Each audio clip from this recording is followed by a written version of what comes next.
Don't miss the biggest event of the year. Good for you. I mean, you're already here. That's what we're talking about right now. It's HRX Qualifier Land Day 3, and we are all heading towards the big arena at DreamHack Atlanta. We're going to bring Vox here in, my co-partner here on the desk. Wait, really? How you doing today? I'm doing great. I'm excited to be here. I'm a bit woken up by all the cinematic slams and that sort of sizzle reel right there, but we are ready, folks. We hit you with some verve, hit you with some spice to start out the morning. As you guys can see, this is all building up towards HRX, which is November 16th through 18th at DreamHack Atlanta. You'll have Smite and Paladins there, and of course, this is still HRX technically. It's the qualifier land to get there, which is, you would talk to these teams who are trying to get there, and they'd say, this is actually more important, because if we don't win this, then we actually can't go to that big event. We know the casters will be there, but we won't, so they're trying their best today. We got a bit of a lazy ride all the way through on folks, but yeah, we've got 4 matches coming up today as well, Evan. I'm really excited about all of these. We got to remember that a couple of these are elimination matches when they come down to the lower bracket, but yeah, let's take a look at the bracket and see exactly what we have got coming up today. Big, important day for a lot of these teams. We have 2 elimination matches to start off. One with Mouse and Renegades to get you going. That should be a nice PPL matchup from EU and North America. And then Zaga Talent versus Cryptic later on. Zaga, the Latin American team, a lot of people had high hopes for, losing out in a disappointing set yesterday. Then we'll bring it down to the first look at Fnatic. And of course, Kanga and Virtus Pro versus Splice to round out the day. As you can see, SK and Sanguine waiting to continue their bouts as well in the bottom side of the bracket, but this is a very interesting tournament now, Vox. We have kind of eliminated a lot of the teams that probably weren't going to make a long run, and at that point, we're really looking at Ryder here. Unfortunately, the single team of Ryder that is the only team that's been eliminated.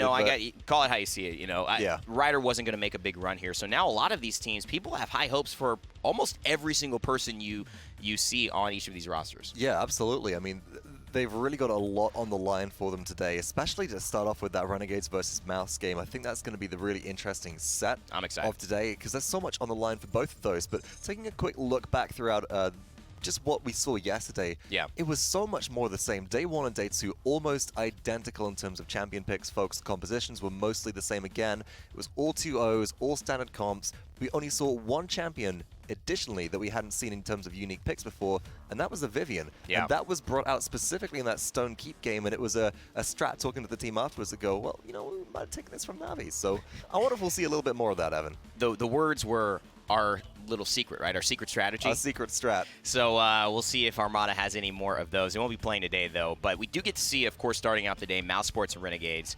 We talk about coast to coast or region to region. It's Europe and North America, both professional teams in the Paladins Premier League, going against each other. One being the 5th seed in Europe, Mousesports, who have really not found a lot of success throughout online play, and Renegades, who have been relatively average. I mean, the perfect average team to go 3-3 almost every single split. Right. But they're missing Loki. And this was a big kind of controversy over the last couple of days as far as Paladins esports goes. A lot of conversation around the fact that we are not the same team that we usually are. In fact, Moonchopper had a bit of a twit longer, and I want to get your comments on some of the things he said. Mostly the fact that he has Loki not playing his role and ClickU basically playing Moonchopper's role. Yes. Moonchopper having to fill in onto Loki's role, and then Hero having to fill in onto ClickU's role. Is that really a huge detriment to the squad? I think that it was initially right, because it's a day 1 adjustment. There's no chance they've really had to do a huge amount of practice with this beforehand. I think coming into now Day 3 of the competition, maybe a little bit of scrim time in the meantime, they'll have settled more into that, but it's a huge adjustment to make on Day 1. And if we look at how that first matchup with them when Renegades versus Big Egos went, there was so much target ban pressure and just in-game focus onto the Bond squad as well. You've got the new player in here, you got the sub. Let's make him as uncomfortable as possible, but still, we did see some shining moments. We did see some good adjustments start to come through, and I think the Renegades will be able to take that in their stride today and work at least better with it now than they did on that first day. Let's hope so. I mean, I'm a big fan of Moonchopper. I've hung out with him quite a bit at LAN, and you could tell he's a jovial type of individual, but he hasn't really felt that way, at least at this LAN. I feel like Renegades have been a little bit more in their shell. You can see some smiles on his face now, you can see the shirt is a little bit bold there, saying you are already dead. You are already dead. I hope that's not self-incriminating there, because Renegades have to win this or go home. And at this point, I'm not sure about the confidence. I talked about the strategic nature of having to swap roles, right? But how do you feel about kind of the comments after you lose? You're still in the tournament. It felt a little preemptive to me, considering the fact that we were kind of making excuses for Bonscott not being able to fill the role out because he lost his PC, for this not being the same midseason team. Isn't that stuff you say after you're out of the tournament versus when you still got a big game to play? You still make a run? I think it was important for them to provide a little bit of context, right? Because without that knowledge, without the in-depth look at just how many internal swaps were going on, it was very difficult for us to kind of present the whole scene. It's easy for, especially us as commentators, to look at what's going on and say, hey, well, is this for real? They swap one member out, they plug another member in, and, you know, it's pretty simple, but... Is ClickU coaching? Is he filling in today?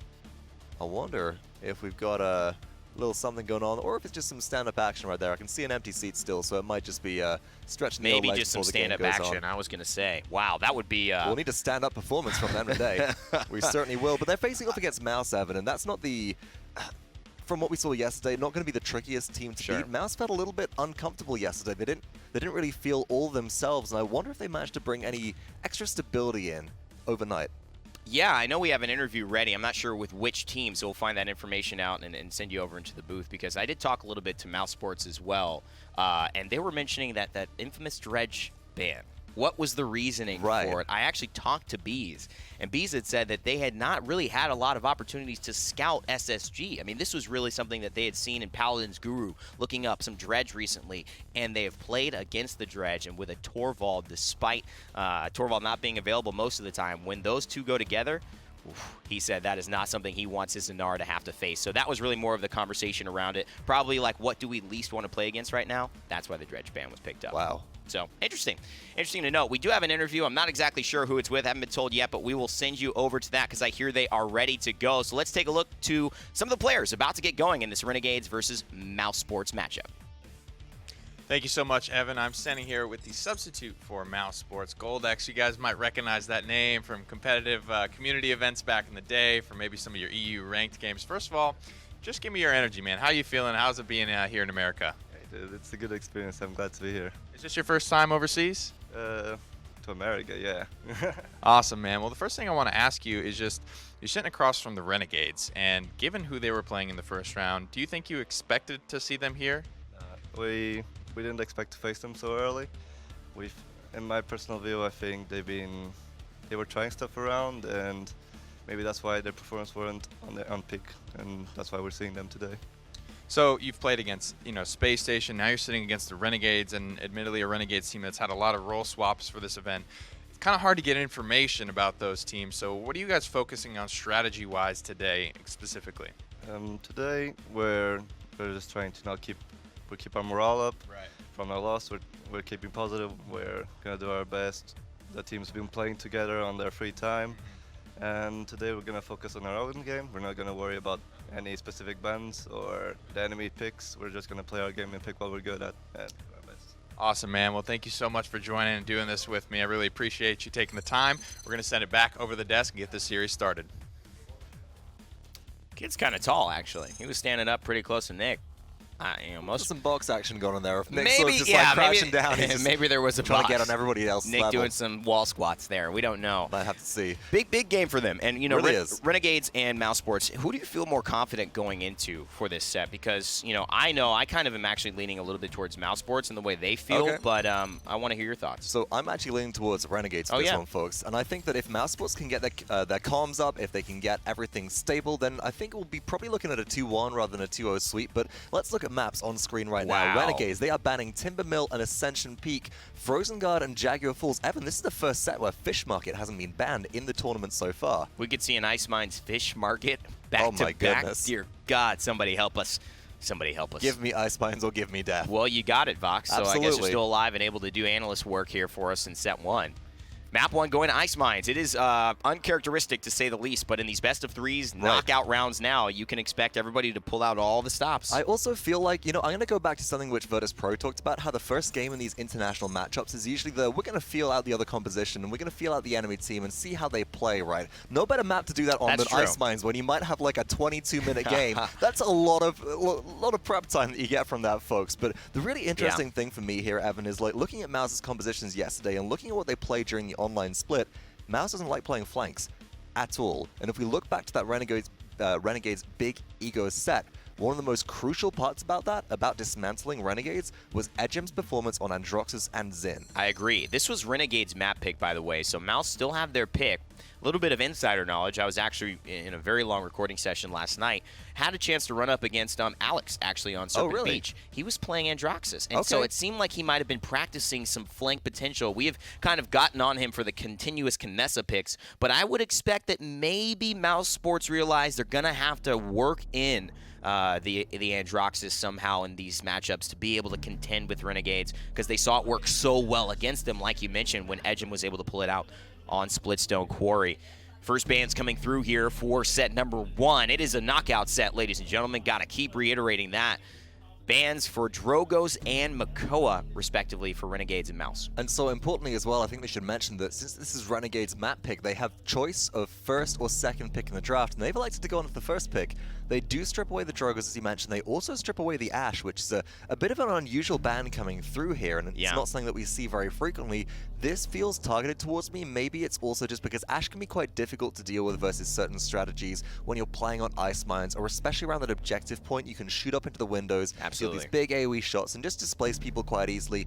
The Khan ban isn't surprising. Khan is one of the most banned champions in this tournament so far, behind Torvald. And he's been winning really well. I mean, you talk about some of those things that maybe are inches where you get your battle shout out, you get your shield up. Maybe that online isn't as reliable, but on land it seemed to be extremely impactful.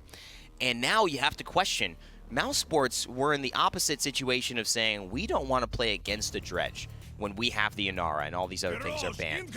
They go for the Victor, which I think is a much safer choice here, because the consistency of the Victor shrapnel damage plus the range you can provide on defense and offense is really valuable. Well, so I'm going to raise a big question, though, is we're seeing a lack of Willow so far, and one thing that we noticed from the consistent stats in this tournament from day 1 and day 2 is that Ying has a 60+% win rate right now. Wow. Ying is blowing everybody else out of the park, and Ying almost exclusively goes in this sort of like first pick, second set of pick slots in that kind of third place position. So if Renegades grab the Willow here, if they also grab a Ying, it could be really dangerous for Mouse because they haven't got anything that they can do to really deal with this early game pressure. There and you go. We go. There you go, Vox. You called it right on the money, man. Willow and Ying with Inara. I like this draft from Renegades. They've got a ton, you're right, ton of sustain. They take away a great counter. You would expect maybe an Inara here, Leon, excuse me, to counter the Inara with the anti-heal, but Mouse are in a tricky position because now you need some AoE to contend on the point, because that's a lot of stuff to clear. I feel like if they go continuous hit scan here, Vox, they may be in trouble. Absolutely. I mean, the Shrapnel Victor can still do a good job at clearing out illusions. I'm going to be bold here and say that I want to see a triple DPS composition from Mouse.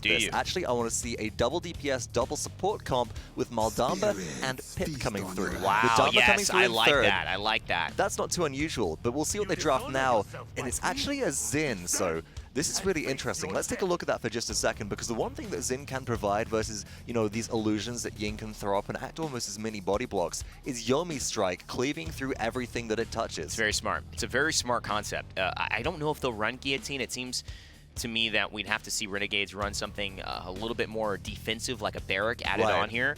But honestly, that Barrack, add that to the Inara and the Ying. I mean, we talk about Barrack and Ying, the deployable nightmare already. Well, would you want to see a Grok maybe in response from Mousesports? If they're going to run double DPS, double support, that could be a way to look for it. I think if Grok can be a part of Mousesports' composition, it wouldn't be bad. But I actually like your Pip a little bit more on Ice Mine specifically. A lot of flexibility with the waitlist. He's got Escape Artist, pretty decent damage reduction. Who's going to pick him off mid-air? He's going to get that heal off almost all the time. And there it is, the Ruckus. This is a nice pick here from Renegades. I think it rounds out their composition nicely, and the Cassie Scout reveal is going to hurt those early fights. It's a really good, just very standard composition from Renegades. It's kind of everything that you want. You've got that sustain, you've got that utility online, you've got a lot of damage coming from your front line with that Ruckus pick as well. You're a little bit less survivable in the process, but I think that's counted out quite nicely by the Inara Ying. It's a very snowball-heavy composition, because if you can get that early game victory coming through and kind of blow Mouse out of the water, you might just be able to even pull out something like a 4-0, which is very difficult on Ice Mines. Waiting for Mouse to respond now. I mean, they've not got much in the way of frontline pressure here. And it is going to be the Torvald which comes through, and wow, that's a bit of folly from us, not to mention that hasn't been picked here. You know what? You know, we have to take the blame there, but man, we're just so used to Torvald not being around, and then no one picks him. Is this a huge mistake that, like, Torvald went last? I honestly, it is odd to see Torvald coming last, but Evan, With I gotta Zen? say that Yomi? I still gotta give this one to Renegades. All right, well, Mousesports has my vote for this one. It's going to be decided by the players, though, as we head into the first set of the day, day 3 in the PWC HRX qualifier land. Let's send it over to your casters, excuse me.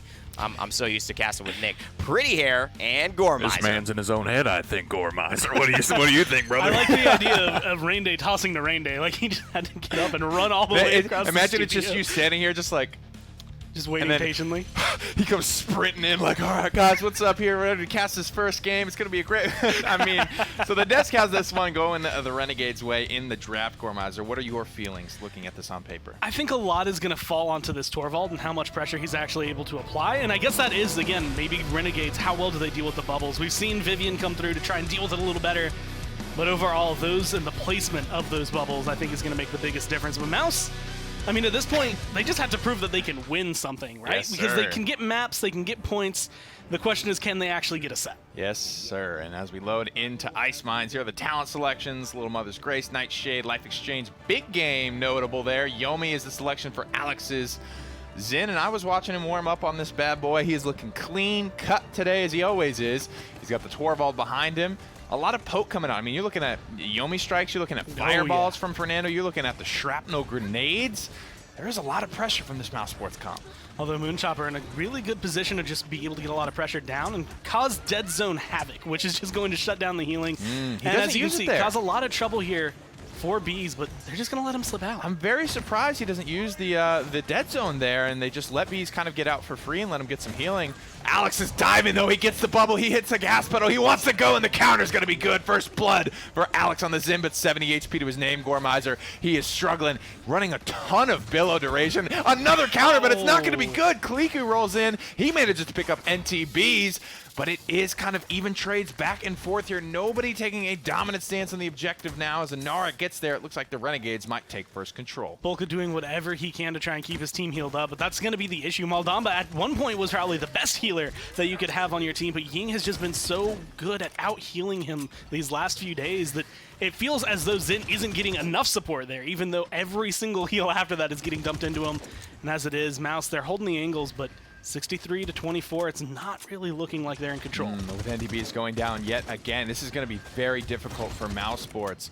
NTBs is trying to do both things right now. You can tell they're not so worried about the objective. They know they need to win this team fight. And as ultimates start to come through here, Ying's Illusory Rift being the first one, that is 600 health per second for all the members of the Renegades here. Alex is diving in just a touch, just to get this overtime started. NTBs comes back to the fray. Will he receive a... But look how low he is already. He just got here. Mousesports simply do not have the staying power to fight on this objective. Alex picks up one before going down himself. Grenade could be good for another one. A lot of damage, but no kills. Gore. Barrage has been used. They're trying to do whatever they can to hold on to this. Mouse are just clinging on to life, but clinging's the only word that really describes it. Look how low the health bars are. Bees again going down. He has not been able to get back to the point with a full health bar the entire duration of the game, and because of that, it feels like they just haven't had as much pressure as they expected. You know, the desk brought up something, and I want to touch on it here, is Ying versus Maldamba. I have felt that Ying has just been infinitely more impactful. Oh, yeah. When you look at most of the supports in the game, just the base kit is going to go almost toe-to-toe, right? These healers are almost always tied in healing, but it's really in that ultimate where I feel Ying just pulls ahead, and especially given the way that Ice Mines is so line-of-sight breaky, I mean, think about where are you positioning yourself if you're a Maldamba? If I'm Ying, clone here, clone there, I'm going to hit scan you over this way. Maybe I'll just pop my ult and give everybody heals. I mean, it just feels like it's way easier. It kind of makes me wonder if we'll see maybe the pull away from like Maldamba in terms of, okay, we're trying to keep up in numbers of healing, and let's instead go to like a Genos. Let's try to get that Luminary back so we can just out-damage the amount of healing you're doing. It's going to be difficult either way. I don't think anyone's going to do it. And it is all because not only is it a fast-charging ult from Ying, but also the morale boost threes that always come out first. Yeah. It's just so much stacked against every other support in the game. There's not a lot of room to work with.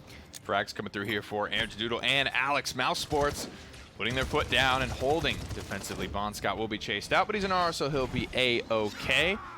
Guillotine just to get up to the or Spite to get up to the high ground, and the reason we see that, Gore, is because he's running Yomi, and I mean it's not super effective as an ultimate at base. I would say it's probably one of the worst ultimates at base. Would you agree with that? It's very much I'm gonna hold you in place, but at the same time you're holding yourself in place, so you are kind of creating an easy target while also making sure that you're going to die because you don't have enough health to actually withstand that.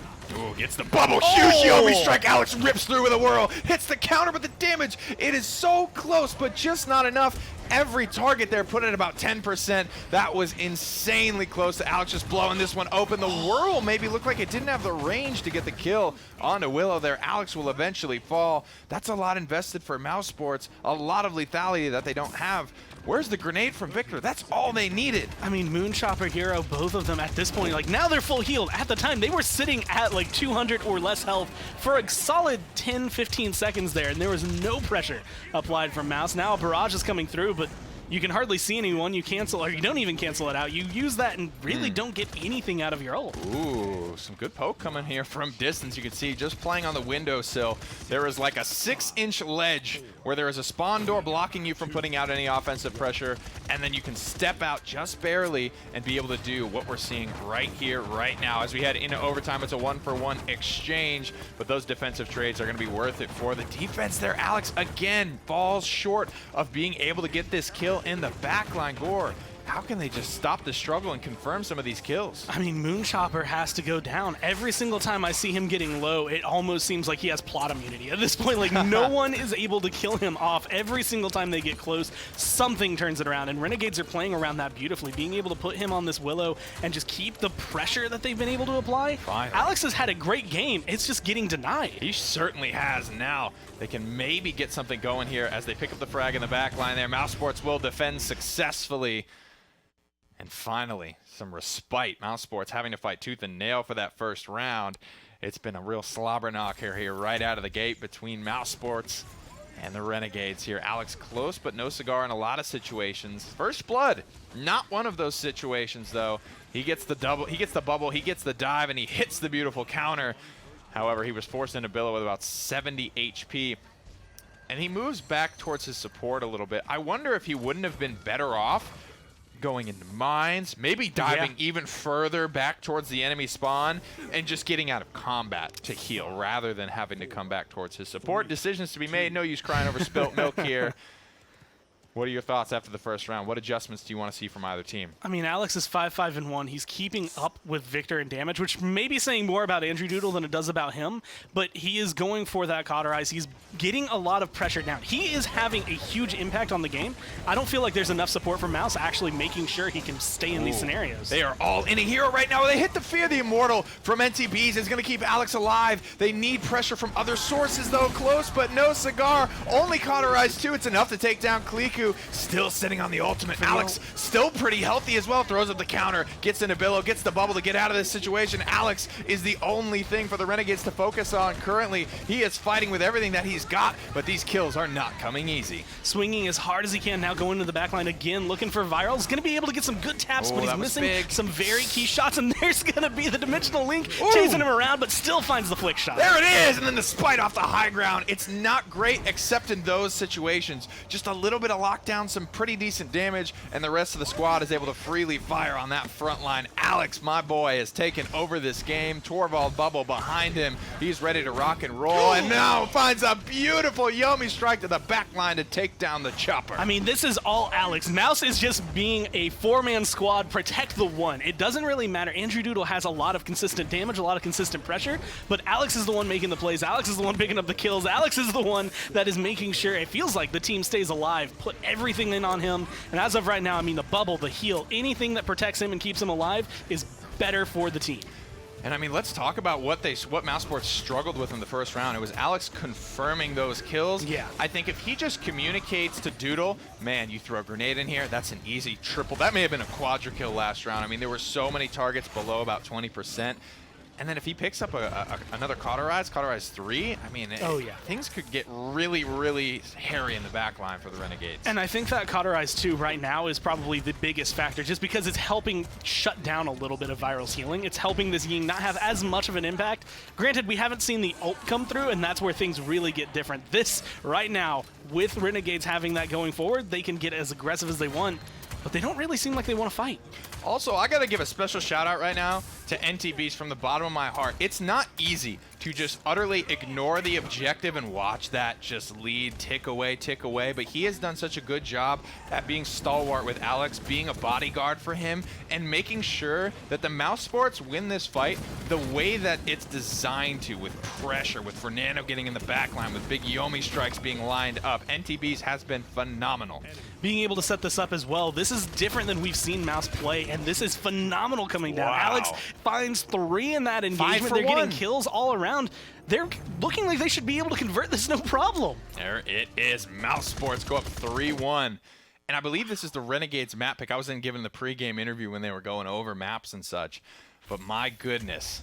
We talked a little bit about having 4 bans, so 2 per team. So maybe not having to play cheesier stuff like this. And he does miss that one critical shot that sets himself up to make this nice little 180 play. The beautiful spite off the high ground, locking down Hero as he tried to make his escape. Here's the damage dealt charge. Goremizer, it is being led by Alex. Granted, we understand he's being pocketed by Cephalcloud, who's 5-1 on the Torvald here. But Anjadoodle has done a great job keeping pressure high from the back line. I'm still surprised, though, that Alex is able to take top of the charts with a Shrapnel Victor on his team. He just went from 5-5-1 to 11-5-3. He had nothing but a positive round. And the thing is, you can look, Bees is 0-6-6. Bees is giving his life. That is all saving Alex, all keeping the team ahead. You can give half those deaths to Alex. To Alex. It is keep him alive. I will take this hit for you just to make sure you stay through and get the pressure on. Here it is, another Deep Dread Serpent here, another early Immortal. Basically the same team fight from Mousesports, but look at this. The Renegades. Fool me once, shame on Mouse. They are not going to fool the Renegades again here. It is a stalwart hold. I didn't even see anyone drop below 50% HP. Kliku manages to take down Alex with the comeback mechanic enabled. A good zone should assure this objective. Especially Hexafire, they still have the Illusory Rift as well, so a lot of things that are playing deep into Renegade's hand. Comeback mechanic, like you said, is going to make this a lot faster, a lot easier. And if they can just shred down Bees, then I don't think they have too much to worry about. Oh man, Hexafire DPS going out here, but a lot of healing is landing onto Hero. He has stayed healthy in the back line, and the Renegades will capture. The zone, I will say, wasn't super strong, but they do manage to get it done with some safe use of ultimates like the Hexafire, the Illusory Rift, as well as the Faithlight. Now we have Anjadoodle and Alex getting aggressive, but again, this is I want to say the issue of teams dealing with comeback mechanic on Ice Mines. You have very little time to actually get back in there. If this is still a full capture, you're still fighting over that objective right now. Maybe it's 90% for Renegades, but you're still fighting over it. Everyone on Mousesports gets there, they're ready to fight, they're encouraged for themselves, and then there's nothing really to fight over anymore. I will say, there is this saying, if it ain't broke, don't fix it. But that was almost cooldown for cooldown, the exact same engage from Mousesports. Yeah. Obviously, they can't go back to that in the next round, so what adjustment would you like to see them make? Or maybe that same thing could work. Maybe just do it somewhere else. Maybe do it different timing. Maybe Immortal first. I don't know. Something's got to change here for Mousesports if they want to take this game home. Maybe if instead of running left side, they run right side. Because I think the target, for me at least, is get rid of Viral. If you get rid of Viral, everybody else on the team for Renegade starts to fall a lot faster. Moonchopper is still going to be a big threat, but the healing behind it is always going to be the #1 issue that's pressing into Mousesports. If you can get rid of him, find a way to isolate him, which he's always up on that balcony, so you have to go in one way or the other, you can find a lot of potential. Alex is ripping his way to the background right now. He lands the spite on the Ying. He gets the triple kill as well, and he hits the spray, feeling good. Feeling immortal here because he just gets so many Torvald bubbles. There was one small little mistake that we should probably talk about here. As he goes into the billow, anytime you see a billow overlapping with a protection bubble, that's not a good thing. You want to go into the billow as that bubble is ending so you get maximum uptime up on this bonus damage it's going to provide. Being able to find a lot. I mean, this is Look Renegades at these being dives, locked bro. in their own base. God. I mean, this is a push for Renegades that is being stalled out. 30 seconds left, and this is Ice Mines. This is a notoriously long push. It is not looking good for their round prospects with the way things are going. But They finally get rid of Alex so they can at least get some pressure back. Get onto the objective here, but look how far they have to go. I would say probably 80% of this push needs to happen in overtime at this point. The Renegades, you know, being down 2-3 here, this is one of those situations where it feels like you don't want to spend your ultimates. You're just on the objective so you don't get fined type of thing. This is a notoriously long map. Typically, this map always goes 3-3 until you have that team that figures it out. And a lot of teams actually have revealed that when they see Ice Mines, when they draft it or they're playing on it, they look for the point fight. That's all they ever look for. And it's not even the first point fight or the second point fight. Ooh. It's the last one. It's the, we're going in, this is going to be 3-3, we're going to have to be even. How do we win there? And when you have Cauterize 3 coming online for Alex, a lot of the defensive items may be coming online for Mousesports, things like that playing into them, it gives them a big advantage. But on the other side, my main site is morale boost as well as the blast shields. Like, Viral is not going to be taking damage here, and he is going to be putting out a ton of healing. Viral is absolutely dunking on these healing charts right now, almost 100,000 ahead of the enemy support here. Bolka is having to play with line of sights. He's having to make sure that he can get to all of his teammates, whereas Viral can just pop that ultimate and just pump healing out on everyone here. It looks like roughly the same type of grouping here for Mousesports. We said we wanted this to change, but it really hasn't, Gormizer. There is no Dread Serpent. Here comes the Immortal, so something slightly different. Grenades to the back line. Alex needs to find a way to put some pressure on these rafters. Andrew Doodle does go through, and actually is almost going to be able to recharge it, but no one's putting the pressure on. You need to go around. You need to get the kill. You need to get rid of Viral. You need to get rid of Moonchopper. The front lines are just going to be able to stand there no matter what while they have their damage pouring down from behind, so you have to be able to get there. But Mouse are all grouped up. They're all in one area watching the point tick away. Alex is dead.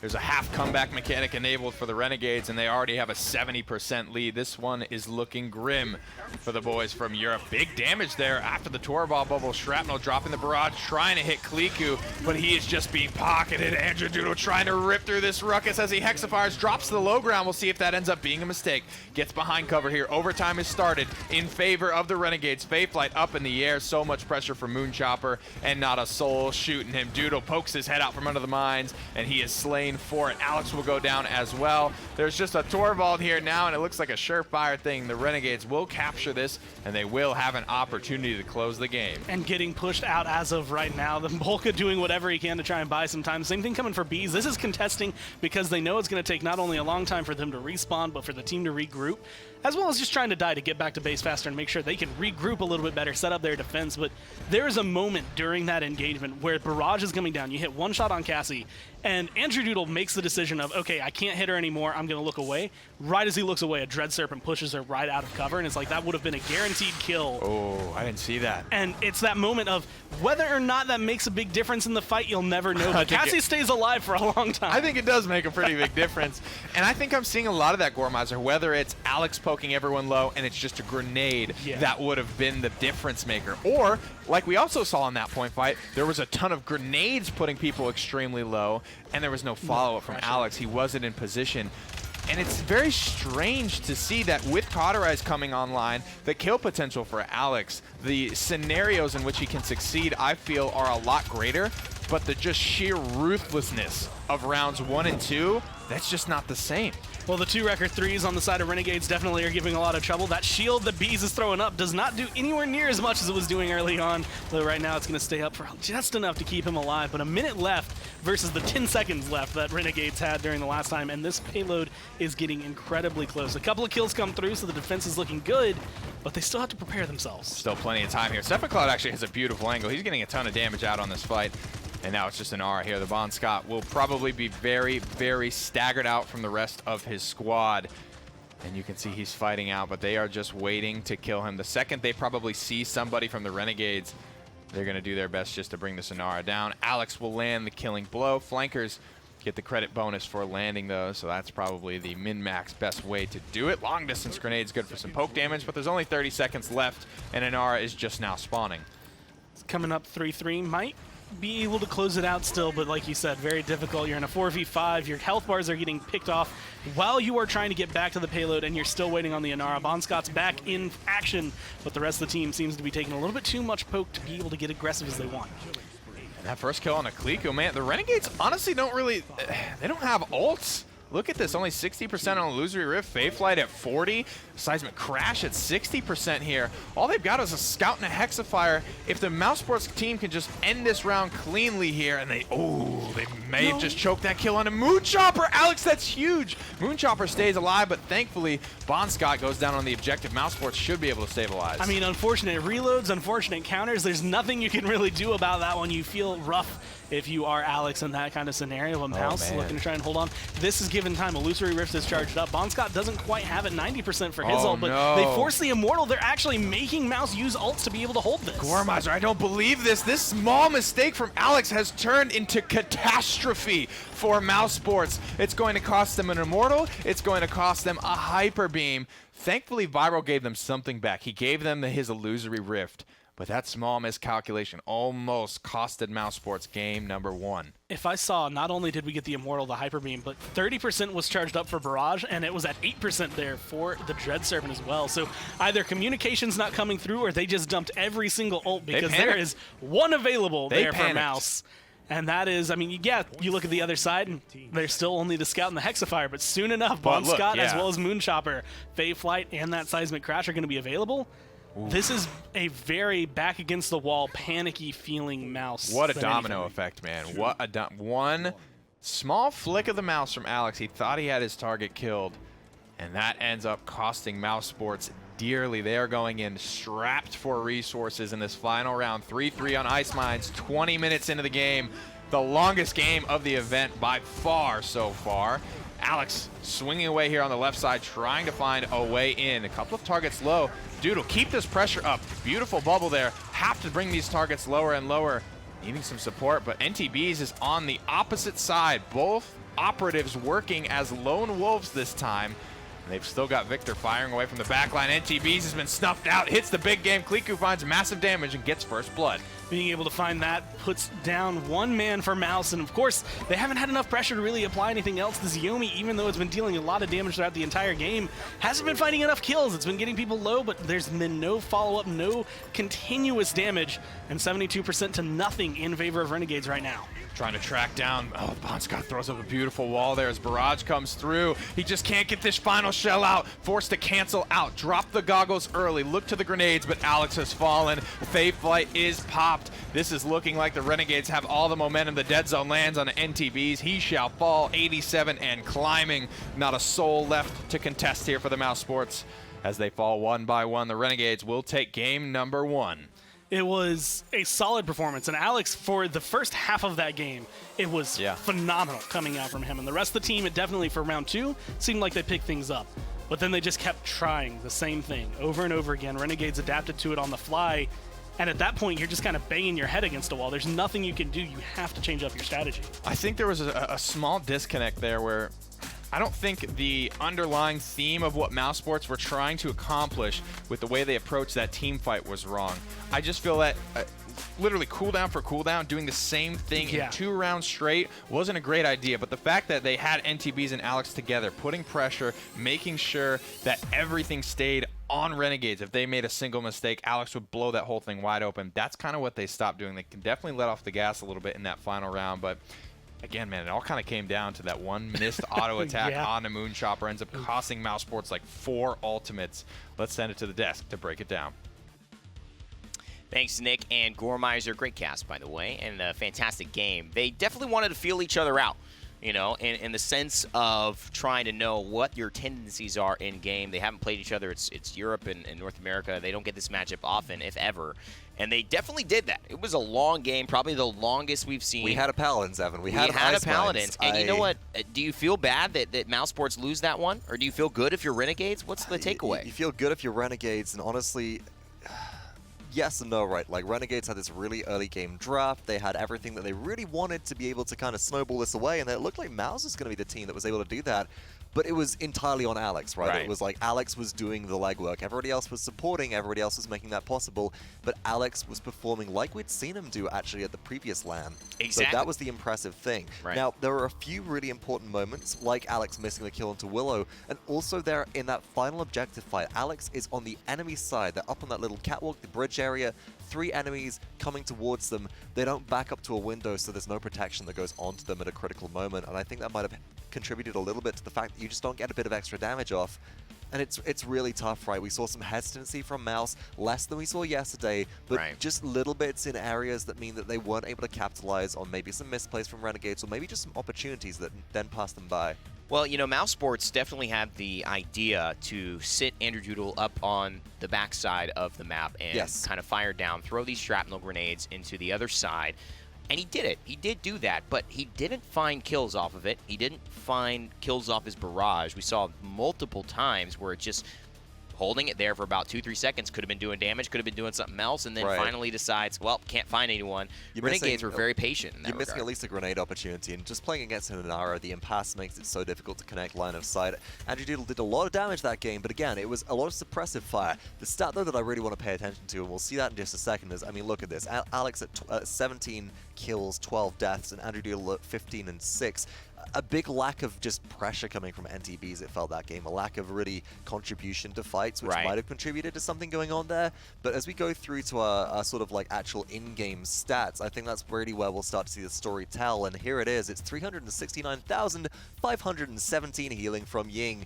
Evan, what did I say in the draft? I don't know. You said the Ying was pretty good. Ying, I'm good. Starting to think that Ying. I agree with you. And you know, you could contribute that to Bon Scott. You can contribute that to the rejuvenates that were purchased by these guys. But I want to bring things back to Alex, because we have been saying that Alex has had a lackluster online season. And the only reason it was lackluster, he's a rookie, is because he had such a great LAN performance with Clown Fiesta. We said, wow, he's so good at LAN. This could be a big player. Didn't do much in the online split leading up to this. But now at LAN, having another moment. But our MVP, unfortunately, who stole the show here for Alex, but very fortunate for Renegades, was ClickU. Flexing onto this Cassie. Oh, dude, I love big game Cassie so much. You hit that disengage, you hit the bonus damage shots. You are just you know, beating up tanks left and right, and so critically as well, getting the Wrecker online early, just able to do so much right here is such a critical situation for ClickU to be able to lock down NTBs, really shut them down. I think that might have been a big contribution as well as to why Bees didn't have much pressure this game, is because ClickU's there, ready and waiting for them, is able to just break down the shield, remove a lot of the distraction factor from Fernando, and find these pincer moves and stuff like that. And I don't think that was big game, actually. That might have been exaction. No, it was big. It was big game. Yeah. Now, I have a question. Okay, Moonchopper said that 3 people were switching roles. Right. But I look at Viral on Ying. That's not a role swap. No. I look at Moonchopper on Willow. That's not a role swap. No. I look at Hero on Ruckus. That is a role swap. Right. And I look at Bon Scott adding in. So what I look at is Hero and Bon Scott actually rotating, and then ClickU and Hero rotating, because ClickU seems to be actually Hero would never play the Cassie. We've got 4 role swaps coming through right now. Evan, it's just getting worse as time goes by. No, but what I'm saying is ClickU usually will flex onto that damage dealer, and so what I'm really seeing is that Hero's taking the Ruckus where ClickU would normally do so, and ClickU's playing a pretty familiar Cassie. So I mean, this Renegades team looks more comfortable than they were maybe letting on here, in my opinion. I mean, this feels like kind of what I hoped would happen, as we do actually look like we're transitioning to a Bright Marsh map. Mouse's pick for map number 2 here coming up next, which is, you know, sure, there are a lot of role swaps, a lot of adjustments, and they had to make that day 1 adjustment. That was the tough thing. They've had, you know... For who, Mousesports? No, for Renegades, sorry. Well, I'm contending that there are a lot of role swaps. I don't see a lot of role swaps. I see 2. Right, but what I'm saying is that they had to make an adjustment on day 1, right, and that's tough. They didn't have the chance to, you know, really make sure that they were well practiced with the exact scenario. And now they've had a couple of days of just like scrim time, practice time. Hey, maybe they head out to a gaming bar in Alpharetta or something. I hope so. Like, hey, let's just get some pubs in. Yeah, and you're right. You know, they look so happy. They look so much better in terms of, you know, the way that their body language they don't look is stressed. They don't. And you know what? Maybe losing early gave them that lack of pressure, because everyone was saying, you know, Renegades, when are you going to show up? Is this going to be the LAN? You've always made it based on a technicality, and now you're here for real, but you don't have your best player. So it was very demoralizing, I'd say, to lose first. Now they got this win in the back pocket. It's looking at Sephi Cloud on Mouse. I don't see a man who's feeling excited, feeling jubilant, feeling ready. NTBs looks more focused than anything, but I don't know if happiness is what I would expect to see from him at this point. They know they have a job to do, and it's not an easy one. It really isn't, right. And after having a really close game on Ice Mines, coming down just to that last point fight, as Ice Mine so characteristically does. Now we're looking at a few different options here. Now, what's interesting to me is that Renegades are taking the Willow away when they are actually second pick here. After prioritizing the Ying heavily and understanding how important it is to try and get some early utility online, some anti-heal to deal with a Ying at this point, Mouse have the opportunity to go like, hey, let's first pick a tank or something like that. Let Renegades pick double frontline or a frontline damage that's really high priority, and let's just get that Ying online, and then Renegades don't have anything to counter it. But we are moving through to Bright Marsh. You know, there might be some more priority picks coming through here. We might see a Ying counterpick like a Grok like we did in that Virtus Pro set. I'm very interested to see how this Yes, you transitions. I am very interesting goodness. as well. Thanks, Fox. But I'm interested to see because we had such an odd draft last game. We had Torvald taken 10th. Right. And not Will banned. this be the Torvald ban? Yeah, I mean, I don't think so. I mean, I think it's Why- honestly why would you? justifiable. Why would you when you've beaten it already? Honestly, you beat it with the Willow. That's a big thing for me, but I think it might just be justifiable. But no, it is the target ban. Because you get it, right? Because you give them Torvald, but then they get 2 of their... I feel like they feel good about this, Fox. This might be a second pick Torvald for Renegades. They've already lost once with it, as have Mouse at this point. Neither team is probably going to bat for Torvald at this point going, this is going to be the game saver. But Mouse did do a really good job with it last time. I think that it enabled Alex to do so much during really critical moments. You're Wasn't right. enough to win the game, though. And you know, Hero played Torvald in their loss here on this map. We were talking about how Torvald was not really able to get things done because he couldn't use his Hyper Beam. There's not a lot of great areas realistically Seeing parallels to use as well it. to the Ice Mines game. We saw it maybe used once where it looked like it might throw somebody off the map, didn't get a kill. But Mouse, they go for the Makoa first pick. That's kind of your given at this point. Renegades have pulled the Inara through. I wouldn't be surprised to see a Ying, but it is actually the Fernando that comes through at this point. I like it. I feel like you've got to strip the Ying at this point. Don't give Renegades Ying and Inara again. That healing sponge is just too difficult to kill, especially on a map like Bright Marsh. Look for something else instead at this point. Maybe get some damage online. Renegades have got 2 frontline. Look for your priority picks here. Man, but you know, you talk about Maldamba, that's just a tough one to pair. The Stigala gets so much better with that Mending Spirits and the Swift Spirits combination. Oh, Fernando's goodness, already in your back line, and so adding an Inara It moving. does work with Makoa as well quite well. You pop Ancient does, Rage and you it zoom does. around like nobody's business, but it is actually the Liana which is drafted here so far, so getting that Death and Taxes talent online for the 90% anti-heal early game is so valuable.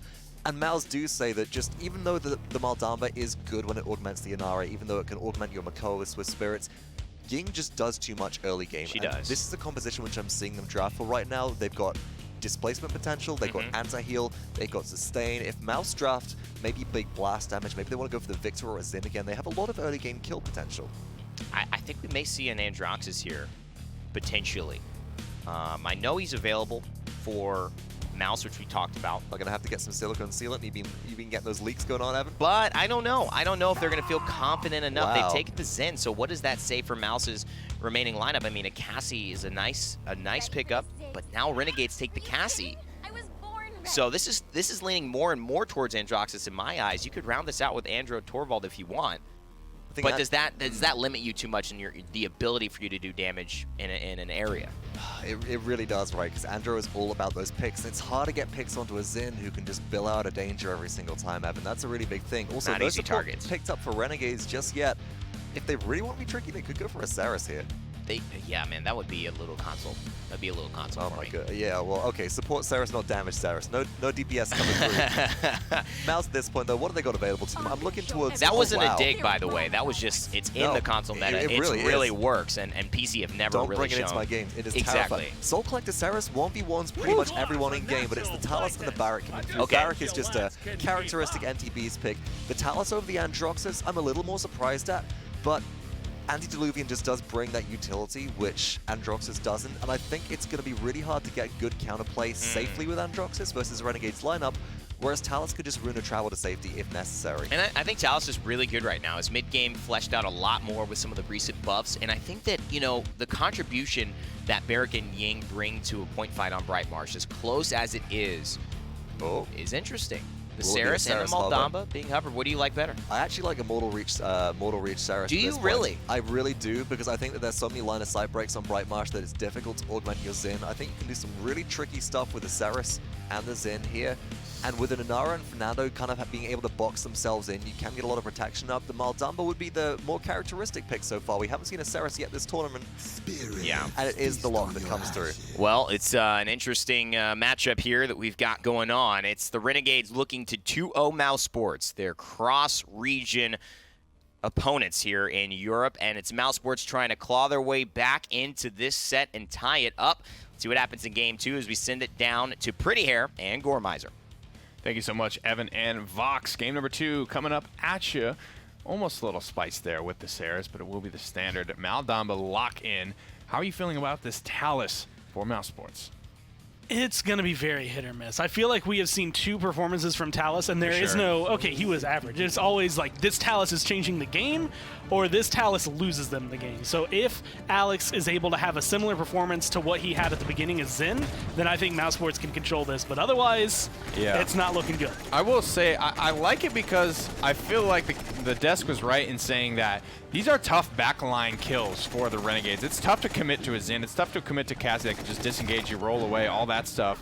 And Talus, I feel like, is a flanker that is good at just shredding through front line. Yeah. So if that's all that's available to them, put that Death and Taxes anti-heal on the frontliners, and Alex needs to go to work. However, it's Bright Marsh. It's Inara on the objective yet again here, and it's the Renegades with a 90% to nothing lead.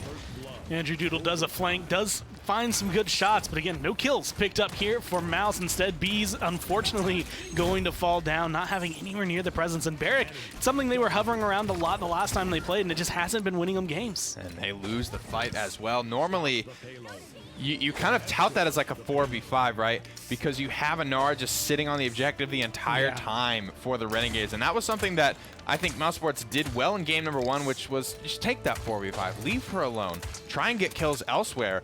But if those kills are not coming and you're allowing Renegades to win 4v5s and stand on the objective, this game is going to be over quickly. Being able to apply the pressure here, as well as being able to strip away the Zen from Alex. Again, something he was comfortable on, very obviously performing well with. You give it to Moonchopper, who has played it a lot in the past, and you get things comfortable for Renegades. You take things and make them a little off-kilter there for Mouse so that they aren't quite as confident in themselves.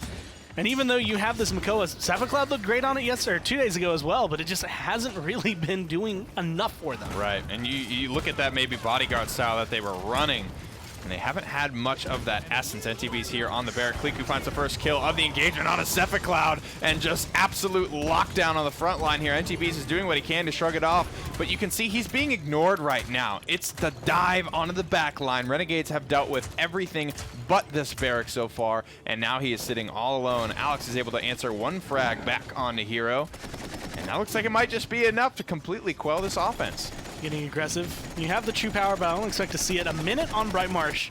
Plenty of time to accomplish anything, so there's not enough room for Mouse to maybe get relaxed, try to figure things out. There's actually a lot of pressure at this point because you have to figure out where do we want to mount our defense? Because we're going to get pushed back slightly from wherever we stand. Where exactly do we want to end up after this pressure comes through? Oh man, Moonchopper just walks out into the overcharge, and he is punished for it. Alex will land the blitz upper, shred through the shield, trying to do everything he can to lock down this front line. He's still at about 60% HP. Amjadoodle will find 1. Bon Scott will answer back quickly, but these 1-for-1 trades are going to be in favor of the defense, who can reinforce this fight far quicker.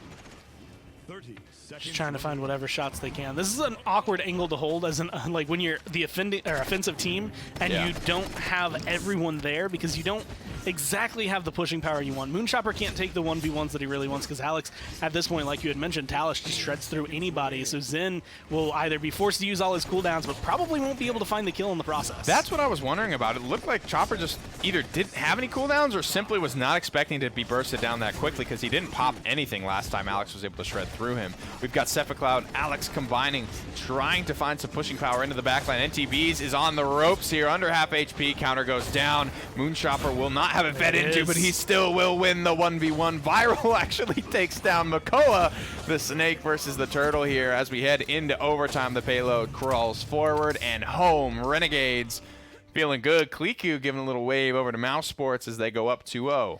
I think 100% of that is given when Alex does get aggressive there. I think they have a nice little dance that's keeping Moonchopper locked, but they needed that to end, at least on the side of Mouse, to be able to go put pressure on the payload, stop it from moving forward. But it doesn't go the way you want it to. Everything falls down, everything changes up, and because Alex loses his life there, it gives Moonchopper free reign to just go to the back line. Top damage 4 and 0. Kliku's Cassie has been phenomenal this set. It might be the only thing that he plays. Evan remarked that it's not super uncommon to see him flex into that third DPS role, but it is a little bit more so as just 3 DPS compositions have fallen off. If they come back, Kliku, best believe, will be the man to play it. But it's been good for him to be able to step up here and show that he still has what it takes to frag out with the best of them.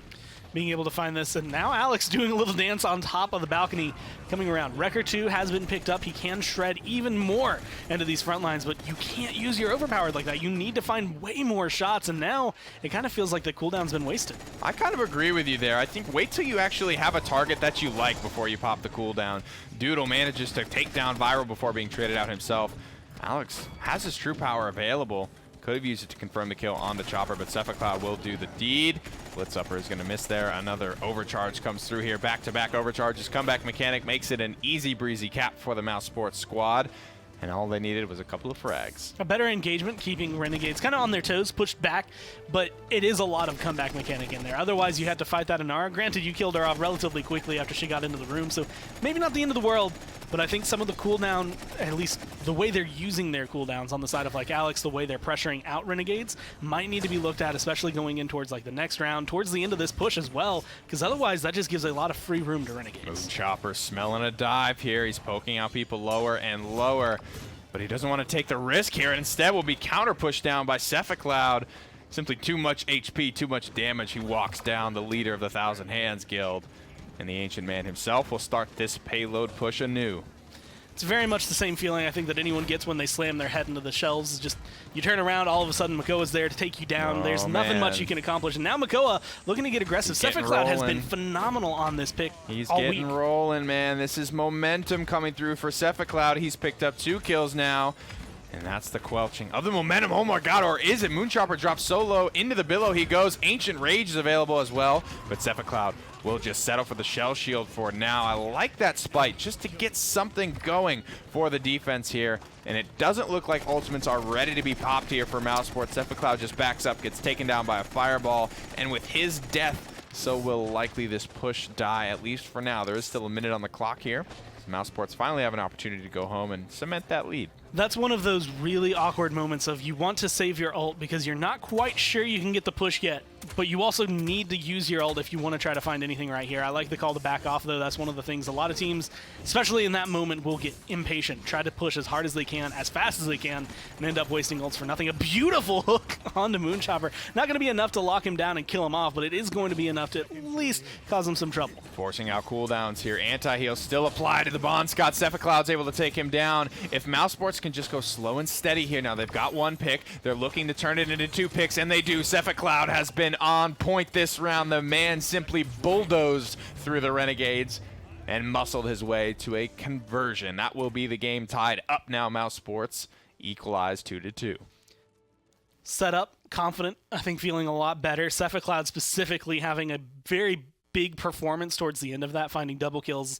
A lot of hooks that have set up his team. Alex being able to shred through people. As items come online, the better it starts to feel for Mouse. They get their record 3s if they have the credits for it now, as well as being able to invest maybe into a little bit of auxiliary items just to give them a little bit of a boost in the 1v1s. Maybe if you're looking at Zen versus Talus, pretty much whoever comes out of that matchup is going to give their team just a little boost. Here's the loadout here. Almost looking like a standard loadout for Leon with the 3-3-3-3. Only 1 point added into Manifest Destiny here before Swift J goes down to 2. Interesting choices here for the young Doodlemeister. Kliku still on top of the damage charts by a country mile. Here's the dome shield from NTBs, but Inara just walks under it, slays Barrack, drops the shield, and that is a lot of pressure now relieved from the Renegades there, and they do not lose Kliku in the process. Trying to fight whatever he can. Him versus Alex, but it's actually going to have Moonchopper in there as well, and that is bad for Alex. Couple of good shots, and Kliku is going to be able to walk away with the spray and set themselves up to get onto the point. 51% already. I mean, normally you would watch that and say, this is getting ugly for Mousesports. Dome Shield didn't go their way. They lost Alex for nothing as well, but Doodle manages to just shoulder the weight, the burden of this team fight. He picks up 2 of his own, gets a kill with his Enlightenment, so he's already back to 80%. And it's likely that the Renegades will have to fight against this cooldown again. being able to break through there. They're going to have to get rid of not only Bees, but the rest of Mouse to be able to get in and have that confidence. Hero going to go into the Immortal, just trying to stay alive. Record doing so much work taking down that shield. Bon Scott goes down. There it is. Enlightenment ready to go once again. Will Kliku be the recipient?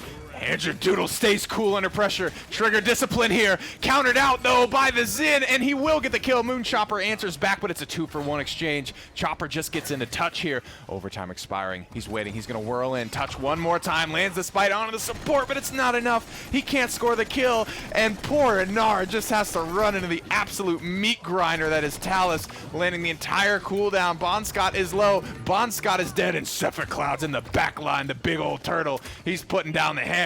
He's got illusory ripped, and he just rips through the team fight there. Mousesports, beautiful use of all the resources available. A great showcase of a lot of things. One of the things that did come through is kind of a showcasing of why Spite isn't exactly the best ult for Xin, why we saw it used for mobility more last map than anything, because yes, Moonchopper gets to the back, he gets that ult off, he picks up Bolka, and then he dies. And Bolka just kind of shrugs it off, heals himself back up, and everything goes well for Mouse after that. It is one of those rare moments where Xin, any other time I think could have been able to find a kill, might have been able to make a big difference if he stays alive there, but you had to get aggressive. There was a 6-man that is the point playing against you. 3-2 now, Mousesports going ahead in this one, have the opportunity to close this game and keep themselves alive in this set. This is win or go home for Mousesports. This is just a best-of-3 set. The Renegades are already up 1-0. Moonchopper will relieve some pressure here now off of the Europeans. 1:30 on the clock to get this one through, and the Renegades still up for that defensive point. They can still even up the game 3-3. All they have to do is defend. Where's the pressure going to come from? A lot of low health bars on the side of Renegades, a lot of poke coming down from Mouse, but it's not turning into any kills, and they're getting pushed back because of it. So trying to hold their ults is understandable. You want to go into the 3-3 with all of your ults available. At the same time, you can kind of tell Mouse feel timid here. They don't want to get too aggressive. They don't want to force their ults and then not find the push. Kliku, best player on the Renegades, thoughts? Definitely. Yeah, you know what? I'll give it to him. I think he is the most consistent as well as the one that flexes around the most. I think he is the best player for the Renegades. Versatility, performance, I agree with you. I think Kliku is their anchor. I think he is what they need to operate, look to for inspiration. A dominant force here for sure. Playing a lot of frontline like we mentioned during the split, but situation calls for Cassie. Let me pull out top Cassie. Damage here on Brightmarsh. We'll go down to Alex there. Uh-oh, that's 2 picks for Mousesports. That's 3 picks for Mousesports. That might be 4 picks for Mousesports. 4-0. Chopper just coming out of spawn. 5 ultimate strong here. 20 seconds on the clock. Mousesports with the chance to end the game. Mouse have been dancing around for like a minute, looking like they were scared to aggress, and then they finally come in and they just wipe the team. Do you pop ultimates here, Goremizer? Do you put this game away here and now? I would go for it. I think 1 or 2 of them are definitely affordable. If you do feel the need to go forward with it, Enlightenment is definitely not something that you can like hold on to. You can use that. Don't feel afraid to. But the Renegades come out of spawn strong here with a Dread Serpent. They're going to pop that. They're going to get a kill onto Doodle. They get a kill onto Beads. Oh my goodness gracious. They're going to get Sephic Cloud as well. What a high value defense for the Renegades. 1 support ultimate will completely win the fight for them. A lot of ults available. Still for Mouse, they didn't burn any of theirs. They only got the Dread Serpent though, so maybe trade for trade. I still think you could have used things like an Enlightenment if you really want to go for the push, but it felt like the call, and admittedly right at that moment, once you see Renegades jump down, 5-man strong, you just start to make the call of let's be patient, let's hold on to it. That is a beautiful shot to get the double kill right there. And Sephic Cloud, Ancient Rage available going into this round. He is someone who is going to be a huge threat This to is Renegades. looking like an impact pick for him. I mean, he's got the Rampage going as well, 24% move speed after he gets an elimination. Sephic Cloud looked like a monster on this pick in day number 1 of this event. And nothing's really changed. This is now becoming a very scary pick to actually give to Mousesports because of Sephic Cloud. He's got an early look. No Dread Serpent as well. Viral cannot self-peel this. There's the true power coming through. Immortal will keep him alive for a little while, but Ancient Rage and still all of this health. He doesn't even need it. He's not even close. Sephic Cloud's ripping to the back line. He misses the hook, but he does have the Shell Shield. He is going to get that kill, pop the Ancient Rage, and go to town, ripping through. And Nara here swinging the anchor wildly, and he's not done yet. He looks at the spawn, but he backs off. Of pressure applied, and now dismounts. That's where things are going to come in handy, and that is where Andrew Doodle comes in as well. Get the anti-heal, get them off their mounts, make sure that you are in control. That is 75% and rising still for Mouse as they've held onto this with a beautiful first engagement. Oh, Moonchopper gets in. He gets an early touch, but it costs him all of his cooldowns. He won't be really relevant in this fight for about another 10 seconds. Now Bonscott has to take up arms. No enlightenment, no CC immunity. 2 targets stunned, one of them dead. Wall goes up. Nara dropping all of her cooldowns, but she herself will drop NTBs quickly thereafter. 90% of the Dread Serpent viral. Kliku filling up this kill feed. Sephic Cloud, this is on you. You have to shoulder this burden, and he can't. Kliku shuts him down. But the Renegades are not out of this yet. There was such a lead built up for Mousesports. They now have to climb that mountain just to match. Being able to come through, Scout picked up CC immunity, but the Vision's going to give a lot over to Renegades here, preparing, making sure they can shut down someone like Sephic Cloud first, and Kliku has been a big factor for this. Look at the health bar going down. Bees is non-existent. Absolutely exploded. Alex, Rune of Travels out. There's no Ancient Rage available. Gore, not even close. 50% here. Sephic Cloud trying to stay alive here. Alex trying to do the same. Ying dropping clones, trying to keep this Makoa alive. The Warder's Field goes down, slowing it down, locking it down. There's the Illusory Rip, but it's simply too late. Beautiful spike there from Chopper down the stretch. Bees is here to touch. Not even close on the Dome Shield, though. He's going to bowling ball his way around the objective. There's an Immortal here to stabilize for the Renegades. Viral pounds his chest as the Renegades take a 2-0 victory and send Mousesports home. I mean, that is tail end. Anything goes wrong. You make one step out of line for Renegades, you lose that game, and they get the defense they need. Unfortunately for Mouse, after a beautiful zone, a beautiful first engagement on the point, it all just slips right through their fingers. It's easy to slip on that zone, though. If you take one step too far, then you put yourself vulnerable, and you make it easy for Renegades to get that pick to come back. I won't say it's a bad zone from Mousesports. I really won't. I would say that was a pretty Herculean take-back effort from the Renegades themselves. They used their resources nicely, especially Viral, who had to get that high-value defense, who had to pop that Dread Serpent early. He manages to make good use of it coming down the stretch.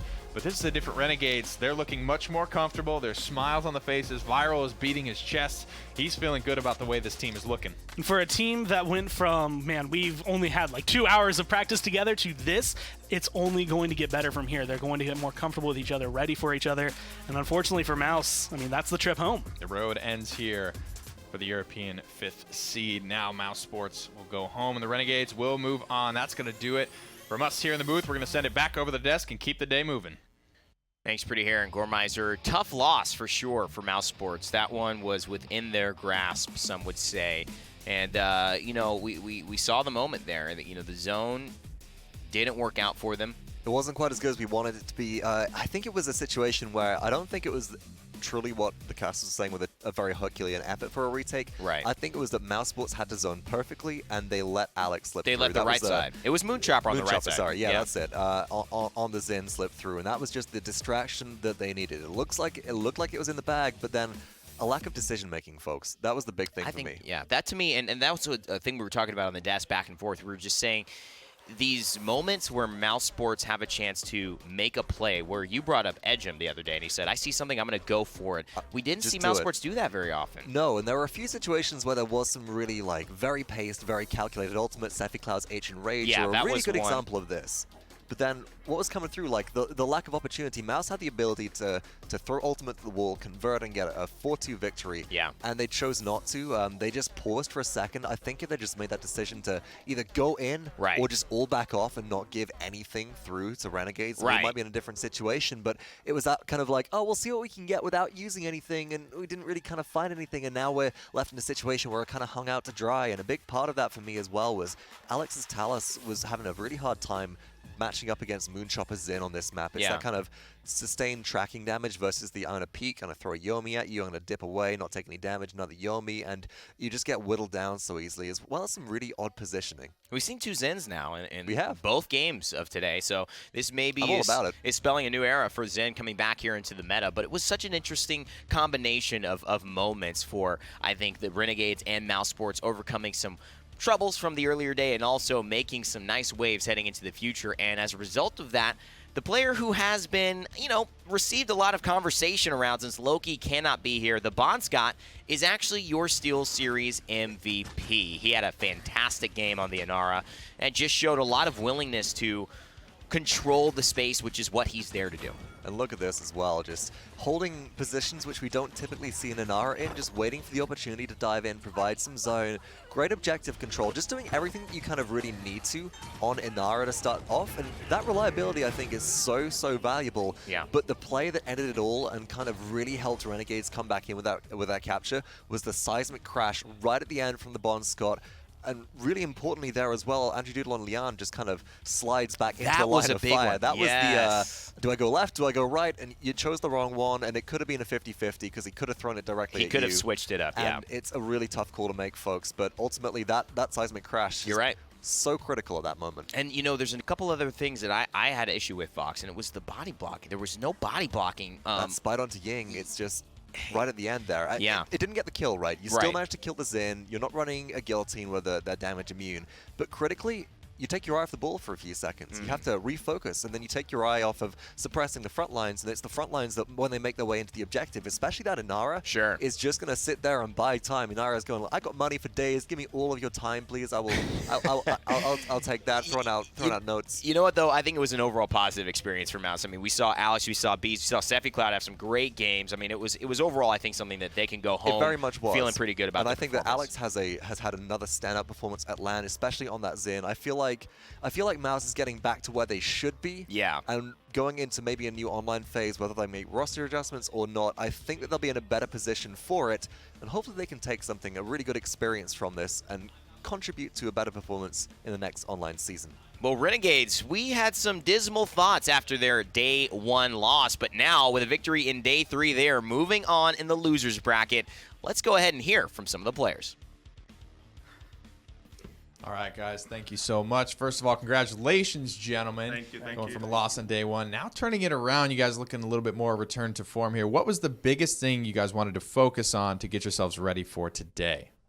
Honestly, it's just... So there was a certain way we drafted around Loki. With that, we didn't lose very many scrims, at all. But since Juan has came in as the main tank player, with all the role swaps, we have to look at different drafts and see what's most optimal for this team. ASMR, Doug. Y'all want it? I'm sorry. So, on that last map, you're on Bright Marsh, it's 3-3, and you run in, and Cephacloud and Mouse wipe you guys. They push you out, and they get a pretty good zone. What's going through your minds to be able to come in to retake that? What were those last few moments like getting back to the objective? I mean, I was like, Jesus Christ, I just got hooked. I was like, oh, God. No, but honestly, you just got to keep calm, cool, and collected. Just go in there, see what we have, what resources we have, and then from there, I mean, just use everything. Like cards, Damba has, speed in his build. You can speed to point. Moon went in for the touch. We knew he can get out safely because he's in. Yeah. And he has Billow, right? So from there, he rotates out. And then I can just pocket the tank. And then we go from there. Beautiful stuff, guys. I mean, after that win, though, you're pounding on your chest, Viral. Everyone's smiling. Everyone's getting up. How are you guys feeling about the team now? Are we feeling a little bit more confident in ourselves going forward in the event?